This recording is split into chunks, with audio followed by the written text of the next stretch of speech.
Hello friends, இப்போ நம்ம எங்கே இருக்கோன்னா கும்பகோணத்துலேருந்து திருப்பாம்புரம் போகிற ரூட்டில் தான் இருக்கோம்.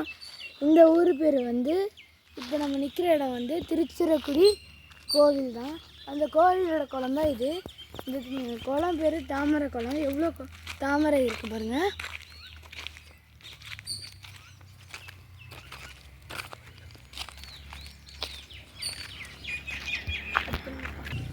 இந்த தாமரை குறை எவ்வளோ அழகாக இருக்குது பாருங்கள். சுற்றி பார்த்திங்கன்னா ஒரே பச்சை பசேன்னு இருக்குது. இப்படி பார்த்திங்கன்னா ஃபுல்லாகவே வயல் மட்டும்தான் இருக்குது. பழைய காலத்து வீடெலாம் நிறையவே இருக்குது. இதை பாருங்கள். இப்போ நம்ம திருச்சிராப்பள்ளின்ற ஒரு கிராமத்தில் தான் நிற்கிறோம். என்ன பேசணும்? இப்போ எங்கள் அப்பாவும் எங்கள் அத்தையும் தாமரை பூ பறிக்க போகிறாங்க. பார்த்தீங்கன்னா தெரியும், தாமரைப்பூ கையில் இருக்கா. இப்போ பாருங்கள், இந்த குளம் எவ்வளோ தாமரைப்பூ இருக்குது பாருங்கள். எல்லாமே ஒரே பக்கத்தை பார்த்து தான் இருக்குது பாருங்கள். உங்களுக்கு தான் தெரியும். எல்லாம் பூத்து இருக்குது. சிலது இன்னும் மொட்டாக தான் இருக்குது. நல்லா இருக்குல்ல. குளத்துக்கு ஆப்போசிட்டில் பார்த்தீங்கன்னா எவ்வளோ வயல், எவ்வளோ பச்சை பசைன்னு இங்கே பாருங்கள். கொக்கெல்லாம் மேய்து பாருங்கள். அழகாக இருக்குல்ல. இங்கே வர சவுண்டே சூப்பராக இருக்குது. அந்த குருவி கத்துற சவுண்ட்லாம் சூப்பராக இருக்குது. இல்லை, நாங்கள் வர வழியில் நிறைய தூக்கணங்குருவி காமிச்சோம். அதை வீடியோ எடுத்தோம். அந்த வீடியோ கிளிப் மட்டும் மிஸ் ஆகிடுச்சு. வர வழியில் ஒரு தூக்கணங்குருவி நிறைய கூடு கட்டி வச்சுருந்தது. அதில் ஒன்று தான் இது பாருங்கள். இந்த ரோட்டை பார்த்திங்கன்னா ஃபுல்லாகவே இந்த மாதிரி கல் ரோடு தான். இங்கே தார் ரோடும் இல்லை, சிமெண்ட் ரோடும் இல்லை. எல்லாம் ரொம்ப காலமாகவே இருக்குது.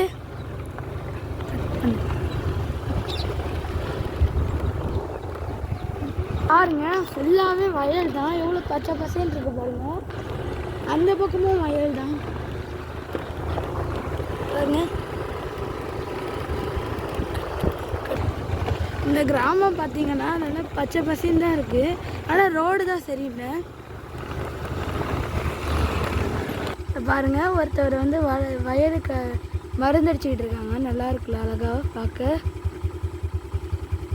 உங்களுக்கு பார்த்தா தெரியும், பனை மரத்தில் எவ்வளோ ஹைட்டு பாருங்கள். அதில் ஒரு 2 தூக்கணங்குருவி கூடு இருக்குது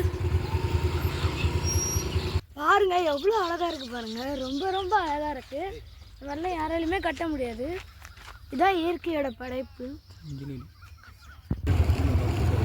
பாருங்கள், எவ்வளோ கிராமம்லாம் இருக்குது பாருங்கள். சூப்பராக இருக்குது. பழைய காலத்து வீடெலாம் இருக்குது பாருங்கள். அதுலேயும் இன்னும் வாழ்கிறாங்க.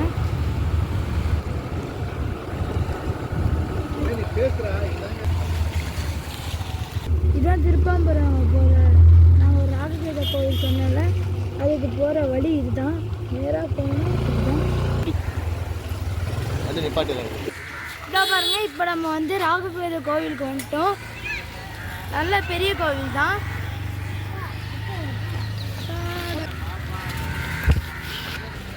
இதான் அந்த கோவிலோட கோலம் பாருங்க.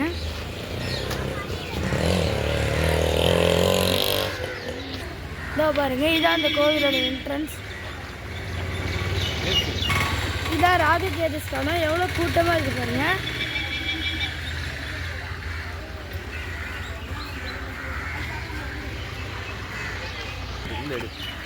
பாருங்க, பார்க்கிங்க்கெல்லாம் எவ்வளோ இடம் கொடுத்துருக்காங்க பாருங்க. நல்ல இடம் தான். நல்லா ஸ்பேஷியஸாக இருக்குது. இந்த கோவிலுக்கு ராககேது பரிகார ஸ்தலம். இது வெளியூர்லேருந்துலாம் நிறைய பேர் வருவாங்க. இங்கே நல்ல கிராமத்துக்குள்ளே நல்லா அழகாக இருக்குல்ல இந்த இடம். நாகதோஷம் உள்ளவங்கெல்லாம் இங்கே தான் வருவாங்க, பரிகாரம் பண்ணுவாங்க. இப்போ வாங்க கோவிலுக்குள்ளே போகலாம். எங்களால் எவ்வளோ எடுக்க முடியுமோ அவ்வளோ எடுத்து காமிக்கிறோம்.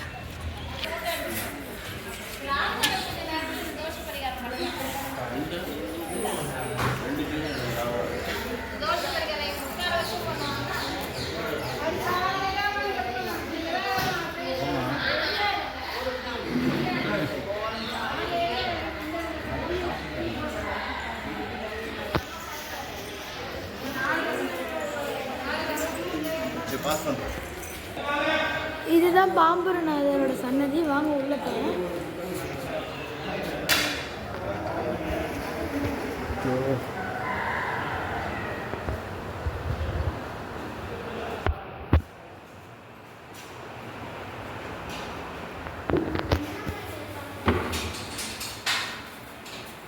இதா பாருங்கள், இதுதான் வெளி பிரகாரம். இப்போ வந்து நம்ம போகிற இடம் வந்து மலையீஸ்வரர் சன்னதி. வாங்க போகலாம்.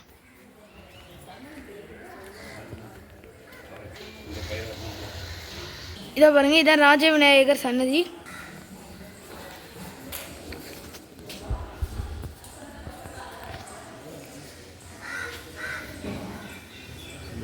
ஸ்ரீ வெள்ளி இது முருகர் சன்னதி பாருங்கள். இதுதான் ஸ்ரீ வன்னீஸ்வரர் சன்னதி. இந்த சன்னதிக்கு பாருங்கள், இந்த கோவிலோட ஸ்தல விருட்சகம் வந்து வன்னி மரம் தான். அதனால தான் வன்னீஸ்வரருக்கு அந்த பேர் வந்துச்சு. இங்கே பாருங்கள், நாகதோஷம் தீர்றதுக்காக எவ்வளோ பரிகாரம் பண்ணிச்சிருக்காங்க பாருங்கள். வன்னி மரத்தை கீழே பாருங்கள். இதுக்கு மேலே வந்து கோவிலுக்கு வெளியே இனிமேல் வெளியே வந்து காட்டுறோம். பாய் பாய். மறக்காம சர்ப்ரைஸ் பண்ணுங்க. தேங்க்யூ.